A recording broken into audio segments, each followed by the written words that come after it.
At yung Panginoon ay 12 tao lamang po ang disipulo ang pinagsimula, pero napalaki. So ang importante po rito, kayo po sana, yung konting boses, mayanig ang mga nanunungkulan, kailangan po natin nanunungkulan. Sapagkat, katulad po sinasabi mo, meron kang gustong ibatas na bago bigyan ng kwan, ng lisensya, gano'n. Nasa batas na po yun. Talagang hindi mo dapat, pag kami violation, hindi mo po dapat binibigyan ng lisensya yun. Yung permit to operate. Ang nagbibigay po ng permit to operate ay hindi governor, mayor po. So may kanya-kanya po yan. Ang governor po ito lamang sa pagbibigay ng permit sa mina. Yung po mga pagbibina ng tiros, governor lang po ang nagawin. Ayun, sinakuha lang po yung nagawa. Sila Oscar na nagbibigay noon. So kinakailangan po pinumonitor natin, and we have to distinguish their responsibility para po we will not be barking at the wrong tree. Pero ako naniniwala, mapapalinis po natin ito. But we have to move. So palakpakan po natin sila Marlon.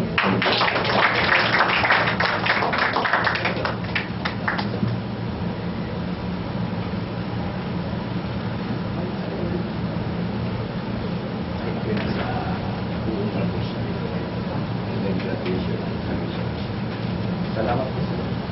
Salamat po. Vice Chancellor.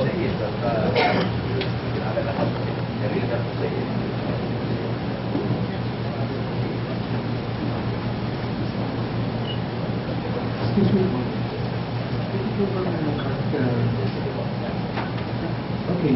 Actually, we, the guardians ng Masang Pilipino, I understand, nagpunta po kami rito. First place, thank you very much po nga pala kay Mr. Oscar Cabanayan for inviting us here. Pero ang aming po participation dito, supposedly, ay humihingi lang po sana kami ng endorsement or authorization letter. With regards po sa mga pinag-uusapan kanina, since 2005, we are still on the stage of monitoring, on planning, no? On our part, humihingi po sana kami sa inyo ng time. Kasi po, ang grupo po namin, meron na po kaming project design regarding how to clean the river. Meron na po kaming mga feasibility study. Meron na po kaming po pwedeng may ambag. Kung bibigyan niyo po kami ng pagkakataon, we are not more on planning. We are more on execution. Yung sinasabi natin 5 to 10 years, pwede po namin ma-suggest sa inyo based on our project plan in 100 days time. So, kung hindi po na, kung nasa stage po tayo ng planning, monitoring, how many years pa po ba? Kung hindi po magkakaroon ng execution, hindi po talaga malilinis ang ilog. So, humihingi po sana kami ng paintulong sa inyong lahat to present our project plan on how to clean the river, particularly Obando, Maykawayan, and Marilao. Pwede po ba? Kasi aside from this, wala po kaming ina-expect na participation namin regarding this regarding po sa pinag-uusapan namin, pinag-uusapan natin. Ang sa amin lang po, maiambag namin sa inyo ang project plan na ginawa po ng grupo namin with the help of our researcher, our engineer, and the Research and Development Center ng Guardians ng Masang Pilipino. And we are asking only endorsement. Yung pondo po, hindi nga po namin hihingin kahit kanino Not even to the government. May magpopondo po sa amin. Ang sa akin lang po, mapakinggan nyo kung ano ang project plan. Kasi kung matatandaan ninyo, nung nagkaroon ng launching sa Secretary Atienza dito, 1 week before the launching, nag-launch na kami sa YouTube.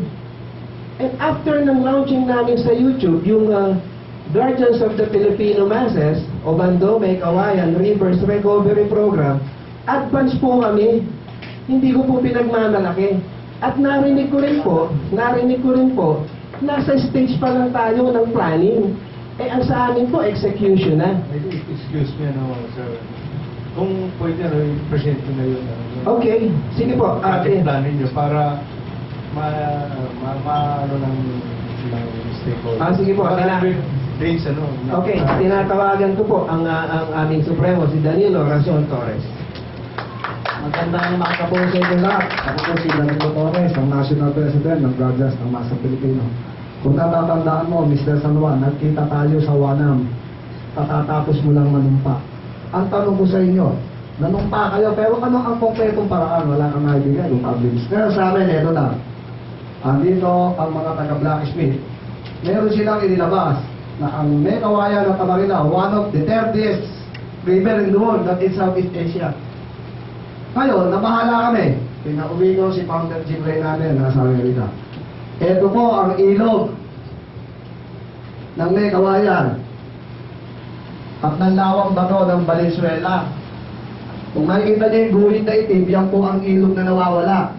Kaya gumawa kami ng isang pag-aaral kung paano makikita yung ilog na nawawala. Nag-eksperimento kami.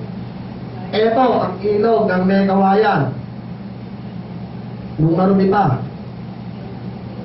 Ito na siya ngayon, nung malinis na. Ngayon, kung paano lilinisin, meron kaming konkretong paraan. Hindi puro daldala, puro kwentuhan. Mas gusto namin, wala nang kwentuhan, magtrabaho na lang. Paliliwanag po ng aming researcher, si Founder Jim Ray Reyes, kung paano lilinisin ang ilog natin in 100 days. Salamat po, no? Natutuwa ko po sa dalawang isang tao kanina. At sana ko makilala ko kayong lubusan. Kami unang kadya ng Masang Pilipino, ay tutulong po sa ating bayan o sa ating bansa na hindi kami hihingi ng pondo kahit kanino. Kami ay magpapandraising ng sarili namin. Dahil po, ito po ay para sa bayan. Kawawa po ang mga tao sa paligid ng ilog. Hindi nyo natatanong, yung mismo tinatapunan ng basura sa Marilao ay nandoon po sa bangko ay humihingi po ng awa sa amin. Kasi po, lahat po ng bayan ng Bulacan doon na tinatapos sa Marilao. Kawawa naman po yung ating Marilao, kawawa po. Ngayon po, ito ang paglilinis ng ilog, ay isa lang po ito sa staff local admin na aming inumpisahan ng aming mga pupusagan dyan. Kami po ay merong membro ng 38 Council, owner ng 5,800,000 sa buong Pilipinas. Kahit kaya na ko namin sipsipin yung ilog na yan. Biro lang po. Pero po, alam natin itong trabaho to,